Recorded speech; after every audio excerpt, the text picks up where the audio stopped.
Well, a very, very happy President's Day to everyone, and welcome to the John Kentera Show on Facebook, YouTube, and X. Glad you could join me. We've got so much to talk about this morning, and I'm beaming from ear to ear right now. We got a lot of things going in the right direction right now. If you're a San Diego Padres fan, I got up at 4:45 this morning. Had to be on KUSI about, I guess I was on about 6:40 today. And very happy to get some news, and I'm going to share that with you. But real quickly, just order of business. If you're tuning in for the first time, love for you to subscribe to the channel. Would love for you to like the channel. I would love for you to share the channel and definitely tell a friend. And if you'd like to become a Gold Glove member for $2.99 a month, it allows us to pay some of our bills, and we very much appreciate that. And of course, we always appreciate the kindness of our listening audience out there and our viewership that send in from time to time. Supers, very much appreciated. Got so much to talk about today. And it started early this morning. I was on with Paul Rudy and Lauren Finney, as I am regularly now on Monday mornings, normally at 6:30. And I think I ended up going at about 6:40 tonight or this morning. But just before I came on the air, it was announced that our man AJ Preller has finally gotten his contract extension. It's going to be a multi-year extension for AJ. And you look at his body of work early on. He inherited a franchise back when he took the job in August of 2014. He was the vice president and general manager of the Padres. They didn't really have much of a farm system. The new ownership group had just come in. They're trying to build the farm system, trying to build the big league ball club back up. And he had a lot of swings and misses early, and I think he would admit that. They tried to go with the veterans in 2015. Didn't work out. He fired Buddy Black, and then it was we had Pat Murphy for the remainder of 2015. We had 4 years of Andy Green, 2 years of Jace Tingler, 2 years of Bob Melvin, 2 years of Mike Schilt, and now we're sitting with Craig Stammen. But if you take a look at AJ's tenure as the now president of baseball operations and general manager, finally got the ball club to the playoffs in 2020. And they've had a good run since then 2020, 2022, and then back to back appearances in 24 and 25. 93 and 90 wins back to back years. First time the organization had ever won 90 plus games in 2 years in a row. And so he was awarded this contract extension. Now, we don't know exactly the length. Don't really care about the dollar amount. We know Eric Grupner, the CEO and president of the Padres, he got a contract extension a year ago that nobody seemed to know much about. And then all of a sudden, somebody kind of found out about it. And he's locked up to 2030. Now, I don't know what AJ's contract is, but finally got it done. And man, I'll tell you what, this guy's been busy. And we're going to take a look at all the three signings on Saturday. And we're going to take a look at one that happened just about an hour ago. So we'll going to take to a lot of questions today. I can tell you this. The Padres are a hell of a lot better right now than they were a year ago as they work towards opening day. This roster is much better all the way around. They've got some depth now in this organization, and we're going to talk about all four of the signings. And man, I'll tell you what, the bench is going to be strong. If everybody can stay healthy and come together, this could be a really, really special year. A really special year. And I'm not saying you're going to win the division over the Dodgers. I'm not saying you're going to win the World Series, but definitely should be a playoff team. And you get in the playoffs, we know anything can happen. So AJ gets his contract extension. They asked Manny this morning after Manny made his comments yesterday saying, you know, the one guy got his contract extension a year ago. I don't know why Preller hasn't gotten his contract extension. And when they talked to Manny this morning, Manny didn't know. He goes, I haven't looked at my phone yet. I'm looking for it right now. He goes, he got it. He goes, it should have been 3 months ago. So Manny Machado, I don't know if what he said yesterday spurred the organization to get the deal done last night or early this morning, but AJ is going to be here for the long term now. He's not going into the final year of his contract, is like they say, lame duck. So we'll continue to talk about that. We'll get your opinions. Also, a little bit later on in the program, I promised you this on Friday. I was the vice president of operations for the San Diego Sockers and general manager for 6 years. And I had a great run. Had a great run. And I'll tell you more about that later. But I promised you that I would show you my championship rings today on the program. So we'll do that a little bit later on. But I want to get to all this Padre news. Preller's locked up. And then just about an hour ago, Ty France, the former San Diego State ball player that played for Tony Gwynn, originally drafted in the 34th round by the San Diego Padres back in 2015.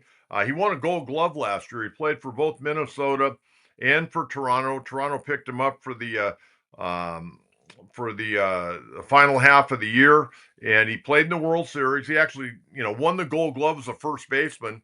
31 years of age. Last season between Minnesota, Toronto, hit 277 with Toronto. Overall last year, hit 257. Power numbers were down a little bit. He only had 7 homers last year, 52 RBI, 680 OPS, and 444 at bats. But you look at Ty France. He was with the Padres from 2019 to 2020 at the big league level. Then he got traded to Seattle, was up there from 20 to 24, All-Star in 2022, Cincinnati in 2024, and then last year the combination between Minnesota, Toronto, won a Gold Glove, as I mentioned. He's a 262 career hitter, 81 homers, 364 RBIs, and a 734 OPS. Still in the prime of his career.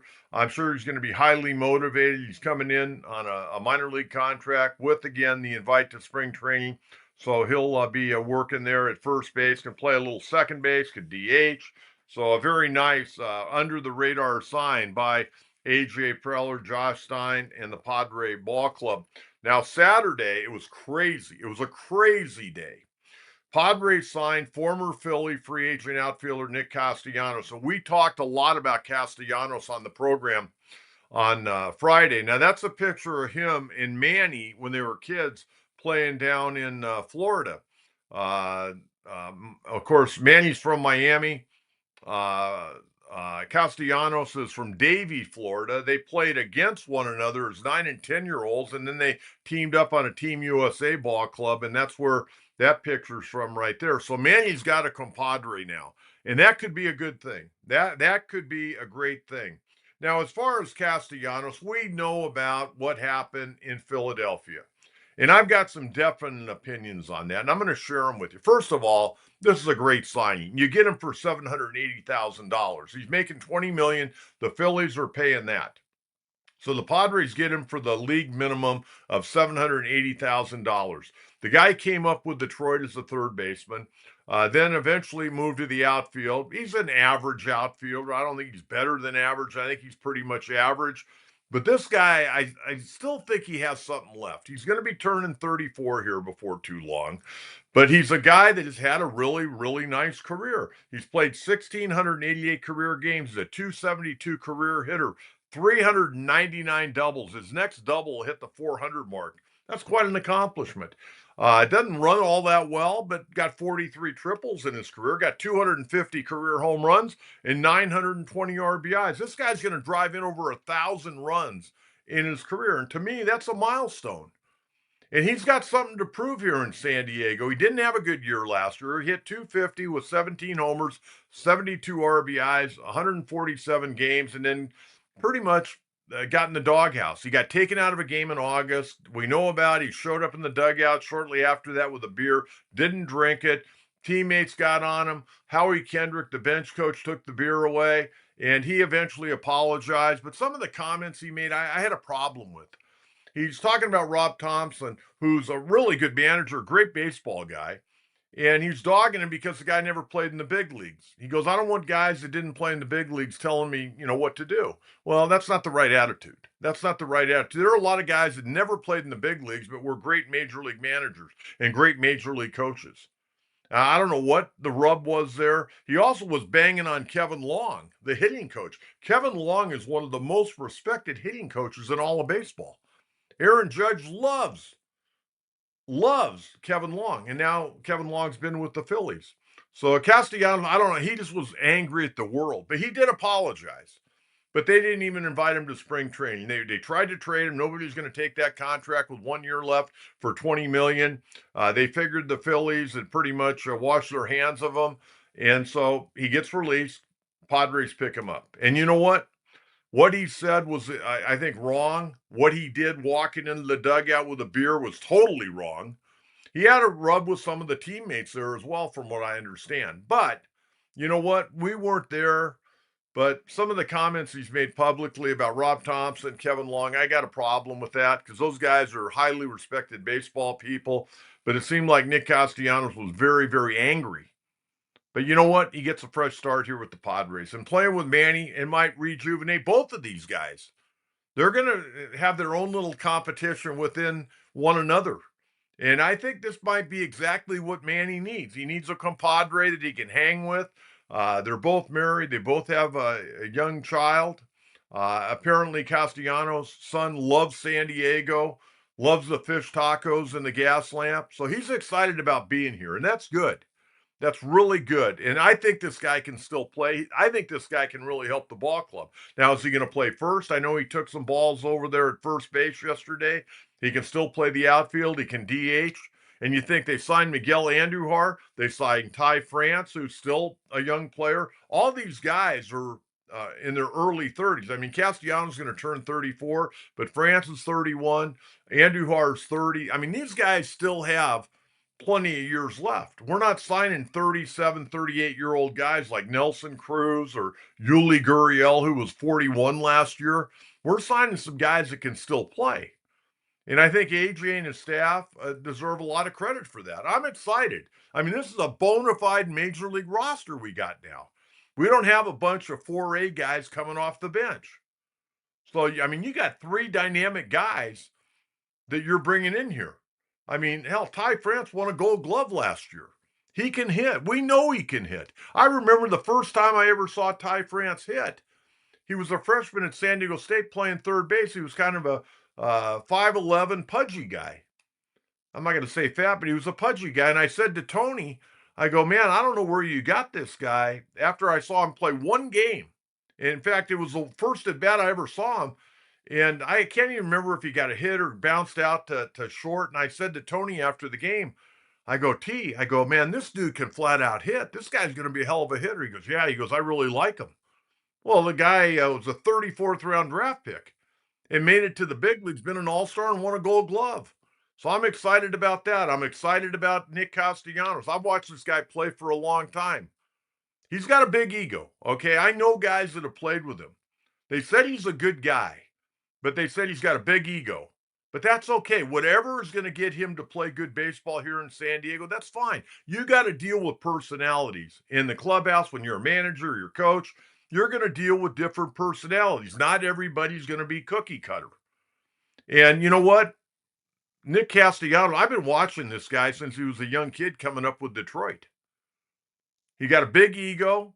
He thinks a lot of himself, but that's okay. Just get the job done. We're not out to win a popularity contest. You're out to produce and do a good job in baseball. And I go back to that. I think this is great for Manny. I think this is wonderful. You know, it'll get him going a little bit, I think. Okay, then also on Saturday, the Padres signed a couple of pitchers. Now, there's no guarantee with either one of these guys. And we're going to start with Griffin Canning. And Griffin Canning's from Mission Viejo High School. He went to UCLA. He was drafted by the Angels. Came up fairly young, not a lot of minor league experience, got called up to the Angels and got beat up pretty good. And you look at his lifetime numbers, he's 32 and 37 with a 4.65 ERA. But last year, he was with the Mets and really started to come into his own. Last year, he made 16 starts, 7-3 with a 3.77 ERA, 76 and a third inning, 70 strikeouts, a whip of 1.38. Okay? He tore his Achilles tendon. And obviously he was done for the year. But hopefully, and I don't know where he's at health-wise, we'll have to find out. I don't know if he'll be ready to start the year, but this guy is coming into the prime of his career. He's 30 years of age. And his arm's healthy. He just got to make sure that Achilles is okay. This could be a real benefit to the Padres signing this guy. I mean, I've always liked Griffin Canyon. Even when he was pitching it with the Angels and getting beat up, you saw something there. And I think he's a great fielding pitcher. I want to say, I think he won a Gold Glove a couple of years ago with the Angels as American League Gold Glove winner, if I'm not mistaken. But there's something there with Griffin Canning. And then the Padres signed Herman Marquez. And I'm sure Buddy Black had a tremendous amount to say about this signing because he pitched for Buddy in Colorado. Herman Marquez will turn 31 next week, February 22nd. He's got a career record, again, all in Colorado at 68 and 72 in a 4.67 ERA. Now, let's remember how bad Colorado has been. Now, last year he had a really rough go. He coming back from Tommy John surgery. He had a host of injuries in 2023 and 2024. Okay, um, in May of 2nd of 2023, he was told he needed Tommy John surgery. So then he came back the following July 14th, 2024. Activated from the IL, made one start, 3 runs in 4 innings against the New York Mets. And then Buddy told the media that Marquez would miss the rest of the season after suffering a stress reaction in his elbow. So he missed the rest of the year. So he missed a chunk of 2023, a chunk of 2024, only one appearance in 2024, and then came back last year. And we know how bad the Rockies were. He went 3-16, 3-16 with a 6.70 ERA. His numbers were atrocious, absolutely atrocious. 126 in the third innings. He gave up 168 hits and had an ERA of 6.70 and a record of 3-16. He lost more games than any pitcher in baseball last year. And I'm sitting here right now excited about this guy. This guy is pitched so well against the Padres. Oh, yeah, the Padres. He's got 11 career wins in his career against the Padres. If this guy's healthy, this guy's a good pitcher. He just hadn't been healthy. And I don't know how much is left. I have no idea where he's at health wise. Obviously his confidence was shaken last year in Colorado. He had a hard time getting guys out. And when you're pitching in Colorado, you got a couple of things working against you right off the bat. Number one, you got a bad ball club. Number two, you've got a big ballpark and a lot of bloopers. They fall in front, and then that leads to, big innings. But more than that, he knew that he had to go out there and shut people down. And when you do that, you're pitching kind of a little bit scared. And you lose confidence. You're trying to, nibble. You got to make great pitches to get people out. And if you give up runs, you're going to get beat. So I think it's not only physically with Herman Marquez, but I think mentally, you got to find out where he's at. And having Buddy, I think, maybe nurture him a little bit. I mean, everybody needs to be nurtured. I don't care how old you are. Guys need to be nurtured. And that guy's confidence had to be shaken last year. 3-16. But I've always liked this guy. And, it may not work out. He may not even make the ball club. He may get released. This may be his last stop. I don't know. But I like this guy. And if he's healthy, he's going to help this ball club.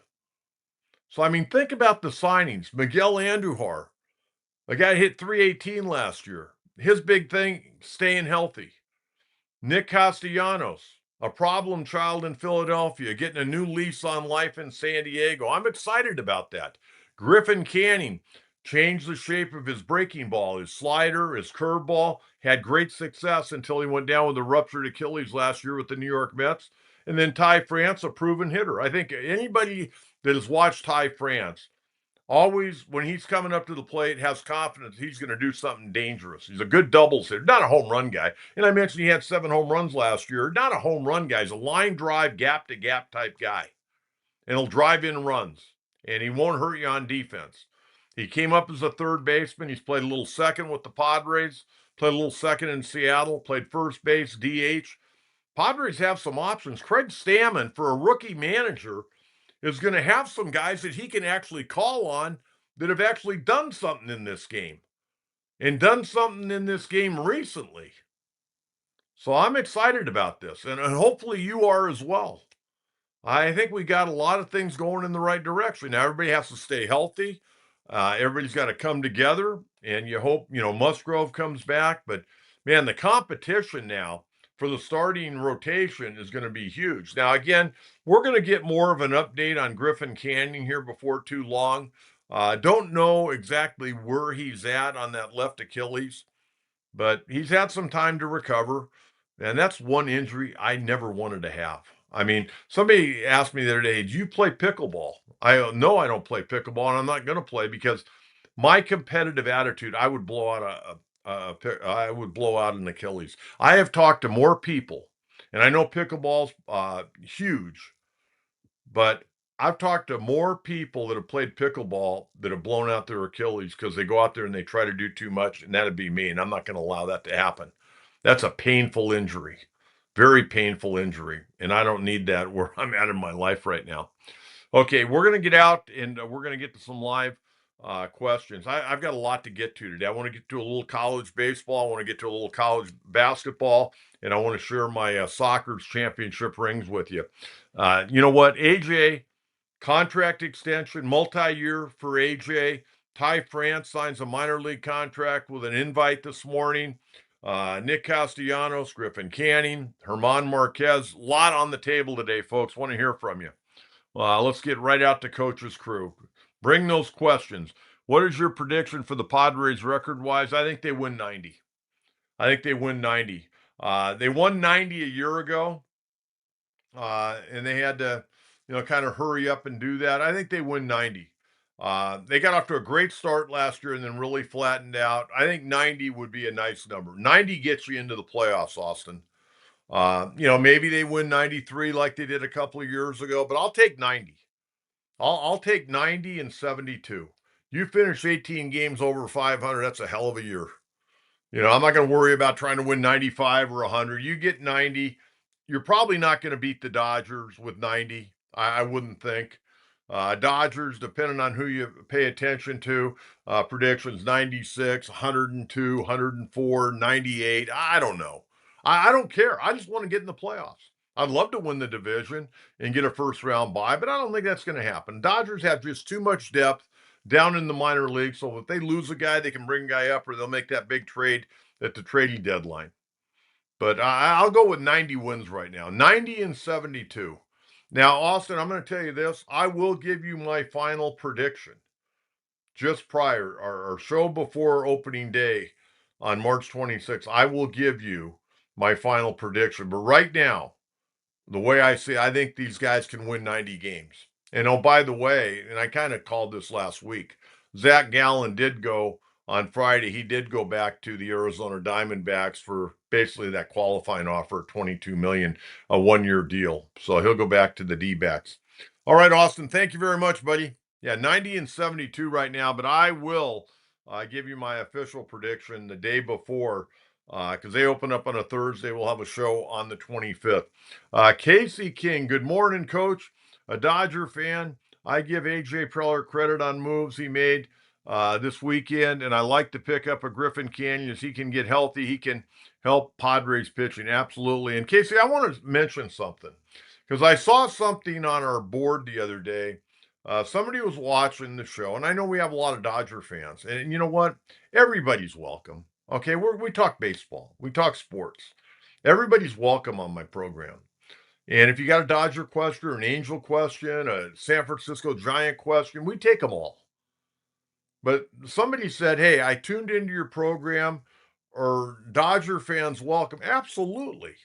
We're baseball fans. I'm going to talk a high percentage of the Padres because the Padres are my favorite team.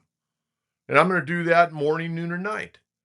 I mean, there's never been a time I've walked away from somebody that wanted to talk Padre baseball. And it doesn't matter if it's 2 in the morning and I'm walking down the streets of San Diego after a post-game show.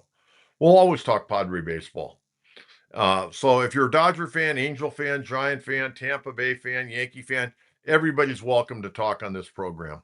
We like to have a lot of fun and increase our baseball knowledge, quite frankly.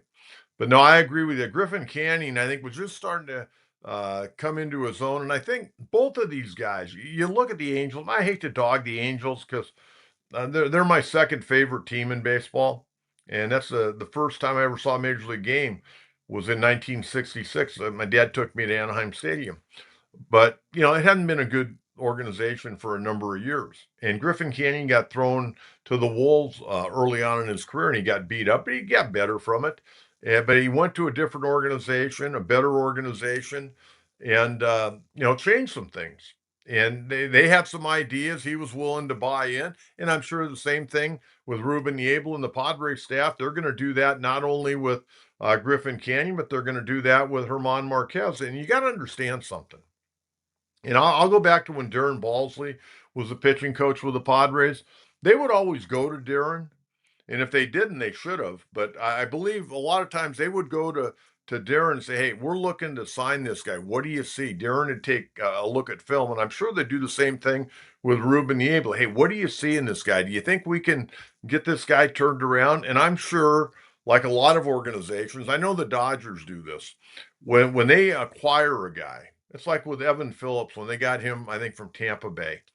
He barely pitched. I think he pitched one game with Tampa Bay and got DFA'd.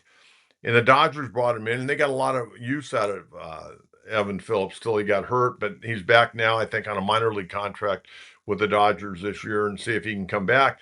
But they have a plan. They look at him. They look at the pitches he throws. Hey, man, you might want to get rid of that slider, go with a curveball, or you might want to do this, or go with a four-seamer rather than a two-seamer. And they're going to have a plan. And I'm sure the Padres work the same way. They present a plan to these players once they sign them. Say, hey, look, this is what we're seeing. This is what the stats tell us and the analytical numbers. And we think if you do this and do that, you can have more success. And you got to give it a chance. So, I think, bringing in Griffin Canyon when he gets completely healthy, and again, I don't know if he's going to be slowed by this Achilles for, quite a long time during spring training, but I haven't heard anybody really say much about him. I'm sure once he is able to talk to the media, and I would think that may be later today or tomorrow, we're going to know a little bit more about where he's at health wise. But Casey, thank you very much. Very much appreciate that. All right, keep those good move on Padres extending AJ. Absolutely, like Manny said, I've been yelling about this since October. At the end of October, when the Padres got eliminated, I go, "How about the contract extension? What took so long?" I'd love to know exactly what went on in that situation. But hey, you know what? It's over with. So he's here for a number of years, and we'll see what happens with new owner. New owner could come in and say, "You know what, AJ, you've done a good job, but I got my own guy. Thanks. We'll pay you off. Good luck to you." And who knows? Maybe next winter he'll be out looking for a job. We don't know. We have no idea. All right, Case. Thank you very much. Okay, what else we got this morning? There has to be a ton of questions today with everything that's going on for crying out loud. Coach, with all these signings, what do you do with Gavin Sheets? Well, Gavin Sheets, left-hand hitter. He's going to get plenty of playing time. It was like last year. What are we going to do with Gavin Sheets? He was in here on a minor league contract, and, the guy got an opportunity, had a career year. I don't know why they would even remotely think about writing him off or platooning him. They may platoon him against tough left-handed pitchers, but they've got the ability. And you know what? There's nothing wrong with guys getting a day off here and there. So it's going to be some good friendly competition. You got a bunch of guys that can play first base. You got Andrew Hart can play the outfield. He can play second. He can play third. Give Manny a day off. I mean, tremendous upgrades. I mean, Jose Iglesias, who is a guy that I always liked, can play defense with anybody. But he didn't hit last year like he did the year before with the Mets. I didn't expect him to hit 338 last year, but I thought he'd swing the bat a little bit better. But he was getting long in the tooth as well. Now you got Andujar, who's 30 years of age. And the only knock on Andujar is that he's had a hard time staying healthy after that great year, his rookie year with the New York Yankees. But he hit 318 last year between the Athletics and Cincinnati. He hit 318. 318 is 318. That's a hell of a year. So it's not like he's over the hill, but Gavin Sheets is going to get plenty of opportunities. He can still play left field. He can DH. There's three possibilities for Gavin Sheets. First base, where he's penciled in right now, left field, and DH. There should be plenty of at-bats for Gavin Sheets, a left-hand hitter with power. So that's what I got for you on that, Steve. Good to hear from you, buddy. Hope all's well. Bob, hey coach, the National League West is loaded this year. Can you think of a better division in MLB in recent years? Um, well, I think you go back a couple years ago. I'd have to say the American League East. I mean, the Yankees, Toronto, Baltimore, but Baltimore they kind of went the wrong direction. That's why their manager got fired last year. But they're pretty tough division there. But I think the National League West is better now. Dodgers are the best team in baseball. Padres have been to the playoffs 2 years in a row. Arizona got to the World Series not that long ago. Granted, they're going to lose Corbin Carroll for a period of time. I don't think he'll be ready for opening day. It'll be kind of touch and go, kind of with Lindor. A little touch and go with him as well from that broken hamate bone. But no, this division's tough. And you know what? You take a look at the Giants, the top of their rotation. They got some dude. Robbie Ray's tough. Logan Webb, man, he's an innings eater, gets the job done. I'm a big Logan Webb fan. Logan Webb is kind of a throwback guy, man. He throws that sinker, throws that sinker, throws that sinker, and just tries to, get you out early in the count. But he's a bulldog out on the mound. That Giant team going to be interesting. Again, yesterday I was watching Luis Arise taking ground balls with Ron Washington, working with him, and Arise, man, he looks in great shape. He really looks good, and he's actually looked pretty good fielding ground balls. Now, it's one thing taking fungos during practice and another, fielding your position in a game, but very anxious to see how Luis Arise fares at second base. Bob, thank you very much. Good question there. Very good question. All right, Jordan, could you see a trade for Jake coming soon now? Hmm. You know what, Jordan, that's an interesting call right there. That could free some money up. That could free some money up. You know what? I think anything's possible. I'm not saying that's pending. I'm not saying that the Padres are taking phone calls. I think probably they'd have to be making the phone call. I don't see too many teams out there right now wanting to take on Jake Cronenworth's deal for another 5 years at $60 million. Not the way he's kind of gone a little bit backwards offensively. Defensively, he's very good. But offensively, I think he's gone a little bit backwards. And it'll be interesting to see if he makes any type of adjustments with the new hitting coach, Steven Souza. There's some natural adjustments that I think any hitting coach would find as soon as they watched one at bat or maybe even just a couple of swings at Jake Cronenworth. I think they're easy fixes, but the ball player's got to want to fix it first. And I'm not sure that he does at this point in time of his career. Some guys get bullheaded. Some guys get really bullheaded. But his swing for me is not working anymore. If you throw it exactly where he's swinging, he'll put a charge in it. But he definitely can be pitched to. Absolutely, he can be pitched to. Jordan, thank you very much. That's something to keep our eye on, though. That's definitely something to keep our eye on. All right, Padre Bod, can't wait to see Herman Marquez make a comeback with Niebla. I'm excited about that because Marquez always seems to be a great guy, good mound poise. Even when he'd get beat around pretty good, he seemed to be a good guy. And you know what? I don't think he'd be with the Padres right now if it weren't for Buddy Black. I bet Buddy said, hey, you know what? There's something still there with this guy. And Buddy saw him pitch last year until Buddy got fired. And I'm sure Buddy continued to watch throughout the course of the year. I don't think Buddy would have signed off on this unless he thought Marquez definitely had something left. So it's going to be interesting. But I'm very excited about seeing Herman Marquez. This guy's been a good starter. Like I mentioned, he's got a 68-72 record with the Colorado Rockies. You know this? He's got over 1,000 strikeouts in his major league career. That's the most in Rockies franchise history. So the guy's done some good things at the big league level. And like I mentioned, he's going to turn 31 next week, I think it is. So excited about that. It'll be fun to see. Okay, what else we got here, question-wise? We got to be answering questions all day long on President's Day. What do you think about Marco Gonzalez and Tristan McKenzie? McKenzie really hadn't done a whole lot the last few years. Good arm, I don't really know what his problem was. He pitched for Cleveland. Don't really know a lot about him. I know he a power arm at one point in time. I don't know if he's completely healthy. I don't know what his story is, but his numbers don't add up to from what people think ability wise. Now, if he's healthy, you never know. You screw around with this stuff long enough, every once in a while something clicks. Maybe we get a diamond in the rough and smooth him out, and he becomes a real competitor. As far as Marco Gonzalez, didn't pitch last year, flexor tendon surgery, left-hander, never an overpowering guy, but a guy that's had some success. 66 and 50 career record, I believe. ERA's over 4, but you know what?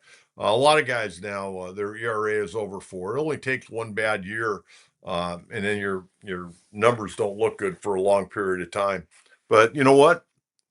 The old Jack McKeon theory, folks. Jordan, you throw enough against the wall, something will stick. And hopefully, all those offensive guys are going to stick, and hopefully, these pitchers are going to stick. There are going to be some tough decisions. If everybody's healthy, there are going to be some tough decisions to be made before opening day. And the Padres probably aren't going to be able to keep all these guys. I'm sure these veterans have an out in their contract. They get to a certain date, they're not with the big league club, they can opt out. But we'll see where it goes. We'll see where it goes. It's going to be interesting. But I'm excited, man. I'm more excited now than I was when I started the show on Friday. Because, man, we picked up 3 guys on Saturday. We picked up Ty France this morning. A lot to be excited about if you're a Padres fan right now. Very much so. Okay, what else we got here? Big Sam Sanford, coach. I think that the Padres should shop Crony. I really like him as a player, but now with Castellanos Sheets, it's getting too crowded, and you could probably get a decent return for Crony. What would you want for Jake Cronenworth now? What would you want? Probably get an arm. Probably a middle of the rotation arm, maybe a fourth guy in the rotation or fifth guy, maybe a young minor league catcher that's at Double A. What would you get for him? I think the Padres would take a lot less if they could move that contract and save that money. That would look a lot better on the books, and that would look a lot better for the new owners that are looking to buy the ball club. Now, we have no idea. We heard about the 3 gentlemen last week, but we heard there's also other people involved. There could be as many as 7 different groups talking to the Padre ownership about buying the ball club now.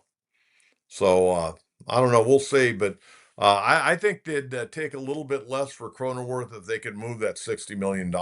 I know I would. That'd give AJ and the ownership a little bit more flexibility. AJ would like to have that money. The ownership would like it off the books completely. I'm sure that's the case. Sam, thank you very much. Appreciate that. What else we got today? Got anything else out there? Padre Bod, how will roughly 1,100 at bats split between Sheets, Andujar, and Castellanos? Well, you know what? There'll probably be more than that. I would imagine Sheets would get, he'll probably get 400. Andujar, I'll take 350. Castellanos, I'd like to get him at least 4. I don't know. I think it's going to depend how they're going to work this. Are they going to run some platoons? What are they going to do with Ramon Laureano? They're going to platoon with him out there once in a while. They're going to give Manny a few more days off to where Andujar can play third base. It'd be interesting. And of course, injuries come into play. Fernando, last couple years, stayed healthy. Hopefully, he can stay healthy again this year. Jackson Merrill, hopefully, he can stay healthy. That's the one thing they don't have right now of the guys they've signed. They don't have a guy that can play center field. I mean, Fernando could always move to center, even though I'd rather keep him in right. You just hope that Merrill can stay healthy this year. Because Bryce Johnson, good outfielder, but right now, I don't see Bryce Johnson making this team. But you have to have another center fielder. Can Ramon Laureano on a short term go in and play center field? He came up with the A's as a center fielder, but the last few years he's been playing more corner outfield. So a lot to be determined. But you know what? When you got the bodies and young manager, they'll be, you know what? They're going to be, and every manager puts pressure on themselves. But Craig Stammen he's going to have to put this lineup together. And when you've got a lot of guys that are used to being major league regulars, I mean, Andrew Hart, when he's healthy, he's been a regular. Castellanos has been a regular. Ramon Laureano, for the most part, been a regular. You got a lot of guys that have been regulars in the big leagues. They don't like not playing, and they definitely do not uh, like not playing 2 or 3 days in a row. So Craig Stammen, being a rookie manager, he's gonna have to find a way to massage this and keep everybody number one. I'm not gonna say happy, but you got to keep everybody the best you can in a groove. You don't want guys to sit too long. But you know what? At least of all, you got some guys that can still play. We don't have the older group. Yuli Gurriel. I mean, this happens a lot with Padres when they sign these old guys. Nelson Cruz. What happened to him? He never signed again, did he? He didn't ever sign again. Yuli Gurriel. He didn't sign last year when he got released. A lot of times, and we've seen that over the years, Padres sign these older veterans. They get released here, and they never be heard from again. But we got some guys now that other teams wanted, so I'm excited about it. Padre Bod, thank you very much. Good stuff, man. I love these questions. Sports talk radio, it would probably be pretty good today, but I think the flagship took the day off. What a day to take the day off, huh? Wow. What do you think about our Aztecs coach? Are we going to dancing this year? I don't know. Still up in the air. 18-6, 12-2, tied with Utah State. They got work to do. They got some tough games coming up. Definitely tough games. This week they got Grand Canyon tomorrow night. Grand Canyon eked out that 1 point victory on that bogus foul on Miles Bird with under 2 seconds to go, and they hit 2 free throws and beat the Aztecs 70-69. That was a joke. And then Saturday they got to go out and play an afternoon game at Moby Arena up at Colorado State in Fort Collins. Colorado State's not great, but they're not bad. They're a team that can beat you, and especially on their home court. But it was good to see Magoon Gwathcott back Saturday night. 13 points, 3 of 3 on 3 pointers. Ended up with 13 points, 3 rebounds, but he had 5 blocked shots and played less than 14 minutes. Supposed to be on a 12-minute restriction. He played about 13:43, I think it was. So he played just under 14 minutes.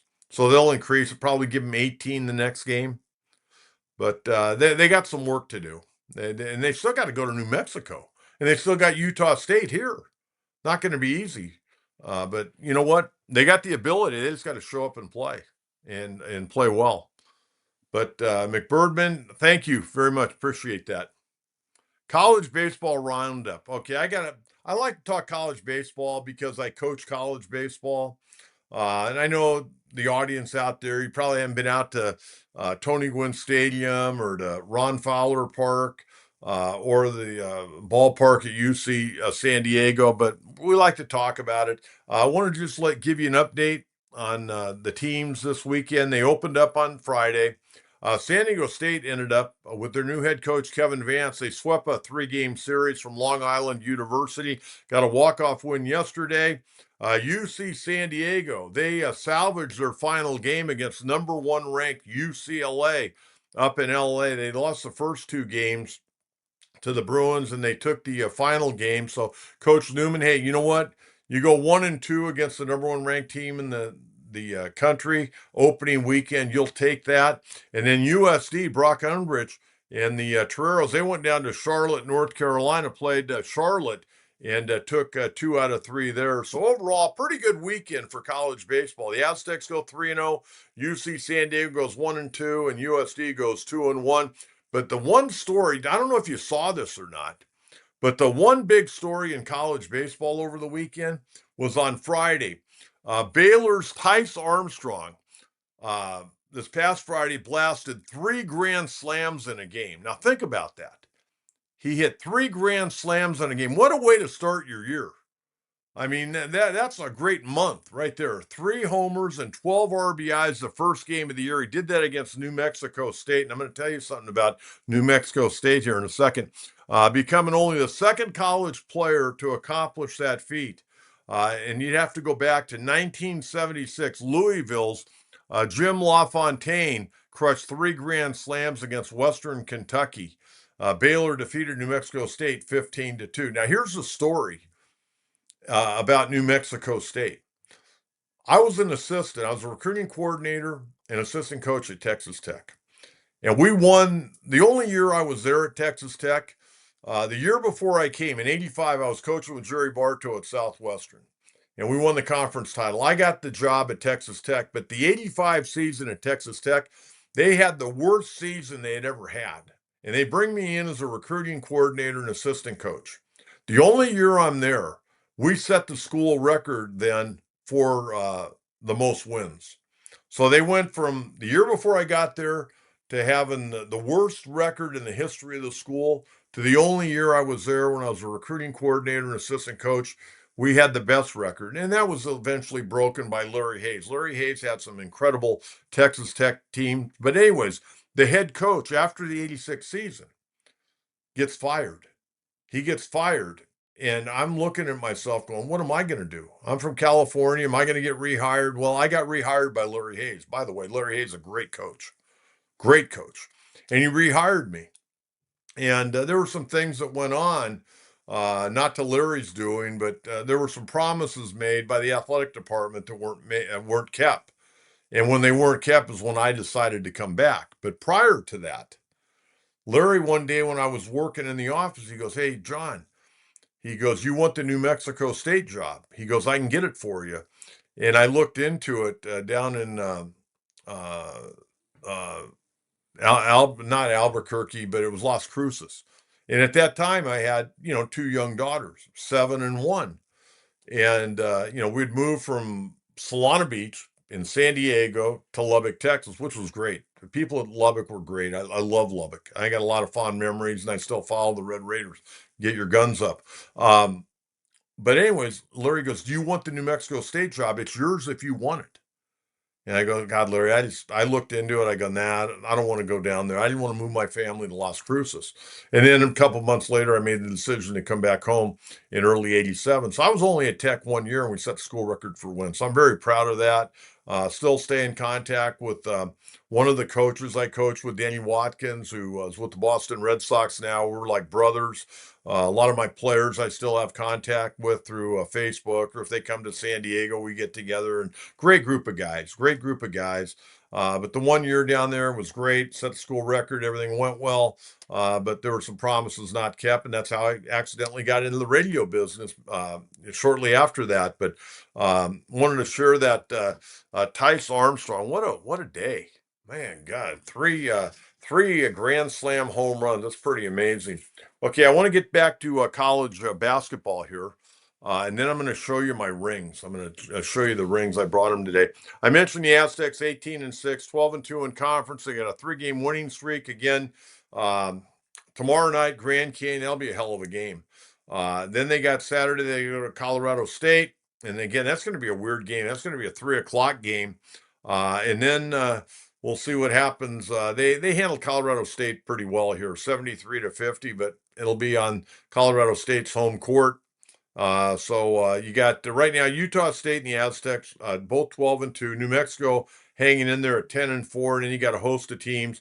Nevada 9-5, Grand Canyon 9-5, and it was a great win the other night, 71-57 over Nevada. Like that. UC San Diego, I did their game on Saturday night. They got by pretty gritty UC Riverside squad, 72-67. I don't know if you've seen this freshman for UC San Diego.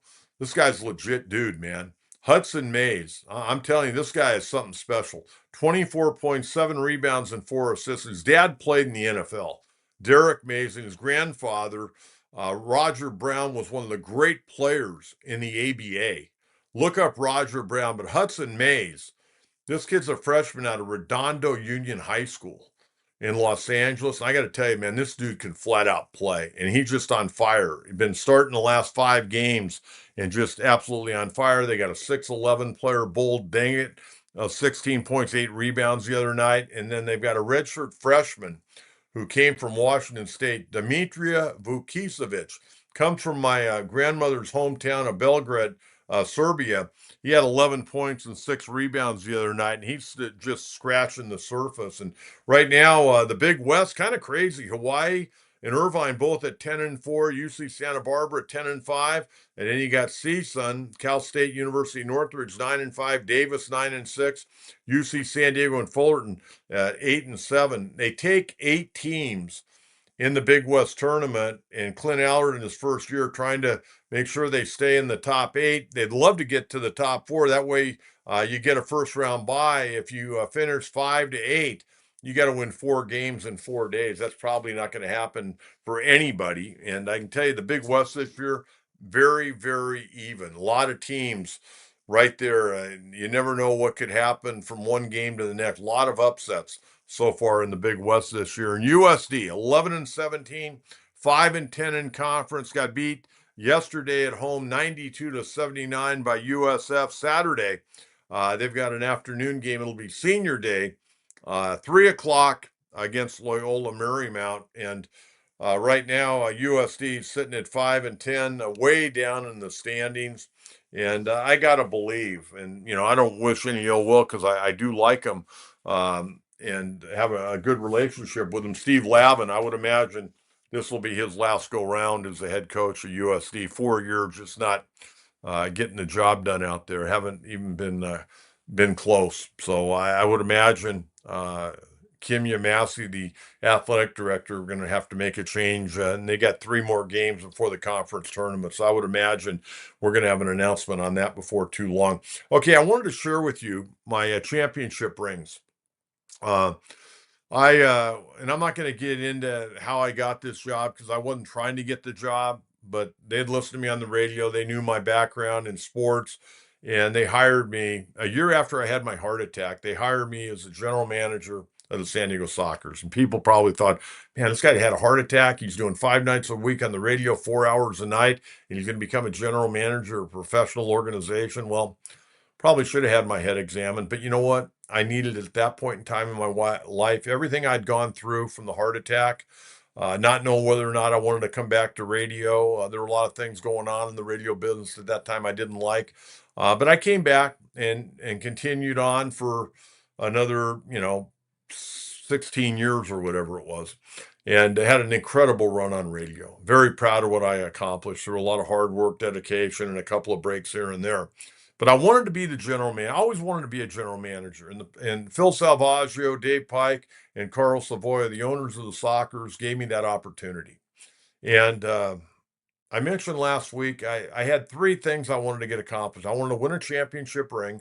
I wanted to get the Sockers, who had only come back a year before I took over as the general manager. They were playing at the Del Mar Arena, the old horse show arena there. Uh, and so we did that for 2 years. And I built the fan base up through sponsorships and people coming to the game. And I got the owners to say, hey, let's go back to the sports arena. I talked to Ernie Hahn. We got that done. And then the other thing that I wanted to get accomplished when I knew I wasn't going to do it forever, I wanted to leave the franchise to where the franchise would not go away. And, I got out after the 2016 season, and now they're 10 years into it. Now they got Front Wave Arena.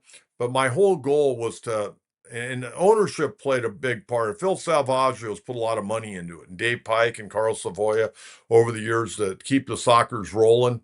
But I didn't want the franchise to go away because when I was a young father, my daughters, love soccer. We went to a million soccer games. Julie V, Brian Quinn, Jacques Ladesseur. I could go on and on. We had so much fun. I had such a good time.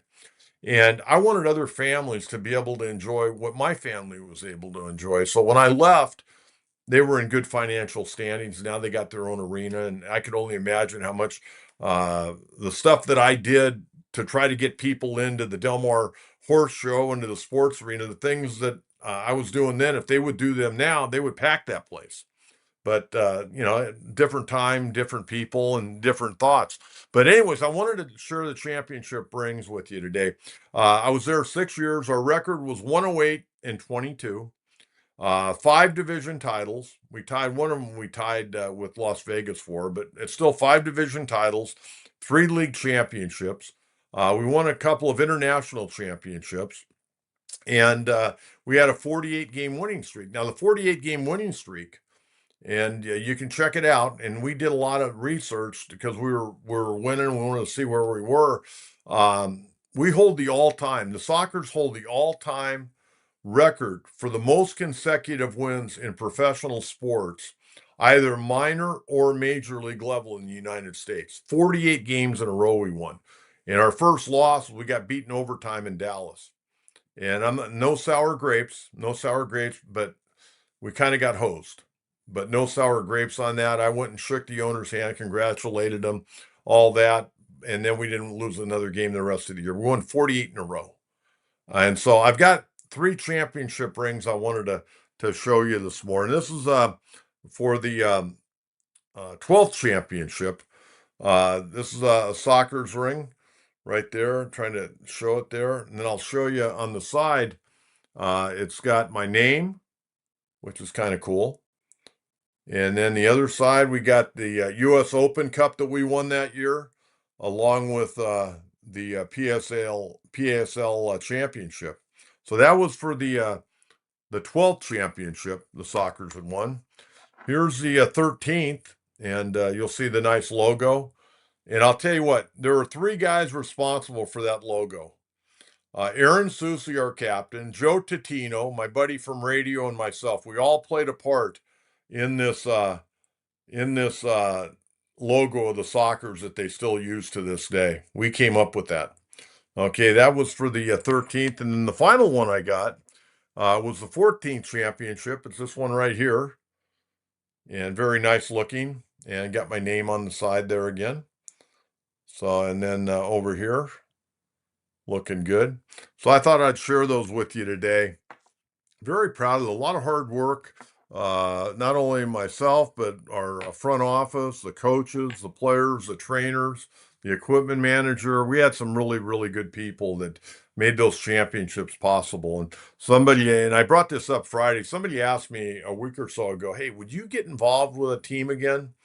And I said on Friday, the way I do things, I don't know if I could physically hold up to doing things the way I normally do them nowadays, but I would always listen. And if there was a fit, sure, I would. I would entertain it, but I wouldn't sign off. I wouldn't be as eager as I once was because I know how much hard work it takes. That's why a guy like AJ Preller, I marvel at the way he goes about his business. He works his tail off. And that's really what you do. People used to say to me, well, how are you going to do this with doing the radio, doing all the Padres stuff you do? How are you going to do the general manager work? I go, it's called time management. You know how it works? You get up early and you stay up late. That's how it works. You don't go home until you get the job done.